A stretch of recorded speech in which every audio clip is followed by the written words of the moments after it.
غير بعجينة وحدة غادي نحضروا 3 ديال الاشكال اللي زوينين وساهلين في التحضير ودفعة واحدة بلا مرشم كيجيو رائعين. ضروري تجربوهم وردوا عليا في التعاليق. نتمنى ان شاء الله يعجبكم هاد الوصفة ديال اليوم وبقاو معنا باش تعرفوا على المقادير والطريقة ديال التحضير.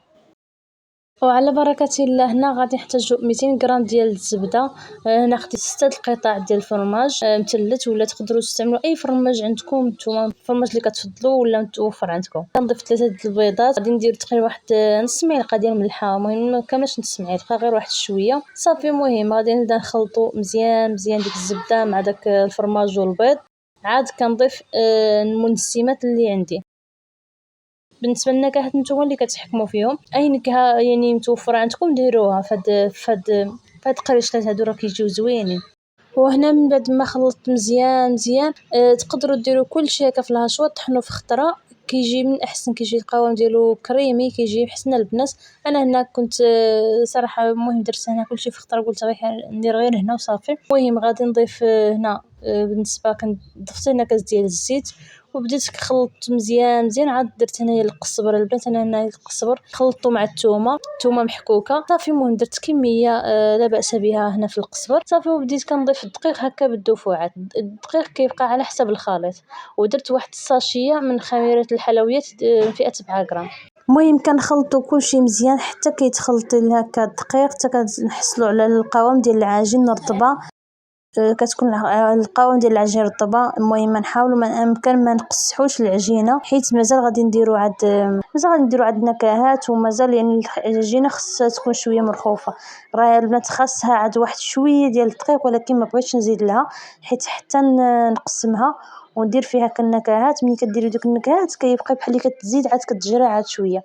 المهم قسمتها على 3 الكرات. المهم اول نكهه غادي ندير فيها الزيتون البنات، الزيتون الاكحل هنا قطعته هكا طريفات صغارين، تقدروا تطحنوهم في الهاشوار. انا قطعته باش يجيني باين هكا في القريشلات، يجيني باين هكا الزيتون صافي. المهم ضفت انا كميه ديال الزيتون ودرت واحد شويه ديال الدقيق وبديت كنخلط مزيان. هنا بالنسبه للعجينه الثانيه درت غير الزعتر، اكتفيت بالنكهه ديال العجينه وزدت فيها غير النكهه ديال الزعتر فقط، وكنزيد فيها شويه ديال الدقيق. كنخلطو هنايا مزيان بالدقيق. وهنا بالنسبه للنكهه الثالثه غادي نضيف درت معلقه كبيره ديال الهريسه، معلقه صغيره ديال البابريكا التحميره، خلطهم باش هكا التحميره بحال باش فيسا تخلط لي في العجينه صافي. درت في ديك العجينه وزدت فيها الدقيق ديال الهريسه، خديت لي بزاف ديال الدقيق حيت علاش راكم عارفين الهريسه كتكون شويه جاريه، كتكون بحال شكل لاصوص، فزدت فيها شويه دقيق اكثر من العجينات الاخرين صافي. المهم ها نتوما 3 النكهات اللي ضفت ساهلين البنات. وانتم البنات النكهه اللي بغيتو تزيدوها في هذا العجين، اي نكهه بغيتو تزيدوا الجبن، بغيتو تزيدوا بزاف النكهات تبارك الله كاينين زيدوا. المهم اي نكهه بغيتو نتوما صافي. المهم هنايا بالنسبه للعجينه ديال الزعتر خديت سرحتها مزيان. ضروري خصو تكون شويه رقيقه العجينه حيت راه غادي تنفخ لينا في الفران، سرحوها مزيان. وهنايا صافي من بعد ما كانت نرققها مزيان العجينه، درت البنات لتحت ورق الفرن، ودرت من فوق العجين واحد بلاستيك باش كنقدرها كنمشيها مزيان. عاد باش منين نقطعهم مباشره نهز ديك ورق الفرن فيها العجينه ديريكت في الصينيه نطيبهم. بالنسبه للتزيين كيبقى دائما اختياري، تقدروا تزينوا بشي مرشه شي حاجه، مهم اللي بغيتو نتوما البنات. تقدروا حتى ديروا محربولات هكا طوالين. انا بغيت ندير كلشي دفعه واحده، بغيت ندير شي حاجه اللي سهله ما فيهاش الخدمه، ما فيهاش يعني ما كتشدش الوقت لا في التزيين، يعني في الساعه البنات ديريكت. هنا خديت غير هاد السكين بقيت كنقطع هكا طول. المهم درتهم هكا على شكل مثلثات هكا صغارين. التزيين البنات راه واضح لكم وساهل في الساكي يوجد. المهم خديت هنايا بعد ما كنقطعهم غادي ناخدو بيض البيض طربتها شويه وغادي ندهنها هكا من الفوق باش منين ندير الزريعه الزريعه هكا تزين كيبقى شاد فيهم داك الزريعه ما كيطيحوش منين يطيبوا. وبالنسبه للبنات العجينه الثانيه ديال الزعت ديال عفوا ديال الزيتون راه ما تصورليش داك المقطع منين شكلتها. منين جيت باش ندير المونتاج هكا، ومنين جيت باش ندير المونتاج ما لقيتش داك المقطع منين كنت كنزين داك ديال الزيتون. ما عرفتش كي صرات لي واش ما صورتوش ولا. المهم انا عاقله انني كنصور، يعني راني دايره بالي كنصور، ولكن ما عرفت كيفاش ما تصورليش. هنا من بعد ما زينته بالزريعه رشيت عليه هكا من الفوق وشي البنات راه العجينه قسمتها على جوج. المهم نص عجينه درت فيها الزريعه، عجينه اخرى درت فيها اللوز مقطع ورشيتهم هكا بالخشخاش من الفوق. صافي المهم دخلتهم الفران راكم عارفين ضروري خصو يكون سخون من قبل مزيان باش غير تدخلوهم الفوق ماشي يطيبوا من التحت. منين تشوفوهم تحمروا واحد شويه من التحت هودوهم لتحت باش يتحمروا من الوجه ديالهم. صافي هنا بالنسبه للعجينه ديال الهريسه حتى هي بنفس الطريقه سرحتها مزيان مزيان البنات ورقتها. المهم خصها تكون رقيقه مزيان.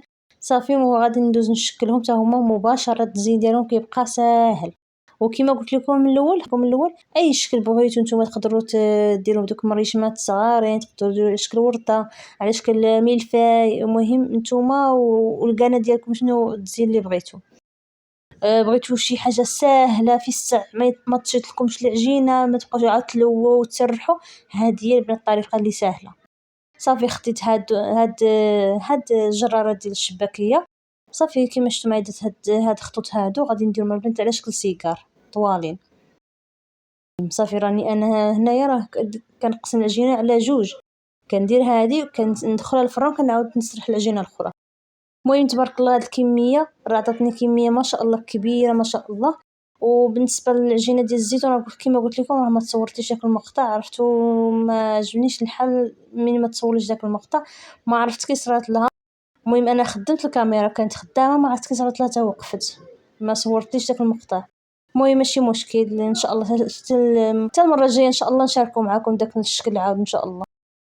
وهنايا كيما شفتوا معايا من بعد ما شكلتهم على شكل سيجار صافي هنا مباشره كنهزهم هكا بداك الورق داك الورق الفرن كنديرهم في الصينيه وندخلهم الفران يطيبوا. وصافي ها انتم البنات الشكل ديالهم ضروري حتى هادو كنديرهم هكا بشويه داك صون بيض البيضه. ديك البيض كندهنهم البنت باش منين يطيب يعطيني واحد اللمعان داك القريشلات هكا يعطيني واحد اللمعان زوينين. صافي المهم هانتوما غادي ندخلهم للفران يطيبوا وغادي نرجع معكم ان شاء الله في الشكل النهائي ديالهم.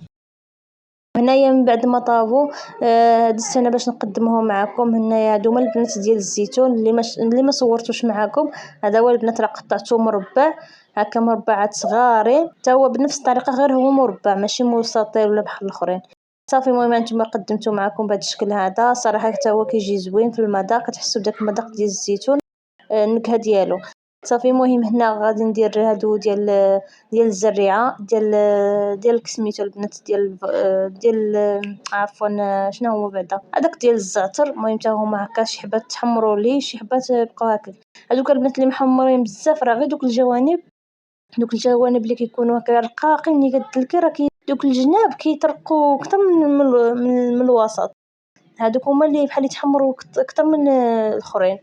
يعني ماشي مشكل انا ما بغيتش نحيدهم حتى هما زوينين مقرمشين زوينين يعني ما كتحسيش بالنكهه ديال الحروقيه يعني غير محمرين وصافي بزاف. صافي المهم حتى هادو ديال الحار ديال السيجار حتى هما هكا دوك الجوانب حتى هما راه تحمروا لي بزاف ولكن راهم محروقينش البنات غير محمرين اكثر من القانون ديالهم. المهم هذا هو شكل البنات ديالهم قريشلات المالحين اللي كيجيو زوينين ساهلين في التحضير واقتصاديين. عجينه سهله في التحضير كتعطي اهم حاجه كميه كثيره. وانتم شوفوا هادو داك البيض اللي درنا من الفوق شفتوا اللمعه اللي كيعطي من الفوق انا وريت لكم كي دايره من الفوق. وهادو هما البنات ديال الزيتون تا هما قطعتهم مربعين. هادو ديال الزعتر قطعتهم هكا مستطيل حطيت درت فيهم حبه ديال الزريعه. وكما قلت لكم التزيين كيبقى اختياري زينوا البنات بداك الشيء اللي بغيتو نتوما. كنتمنى ان شاء الله تشجعونا تشجعوا هذه القناه شويه تقعد راه ما بغاتش كاع تطلع.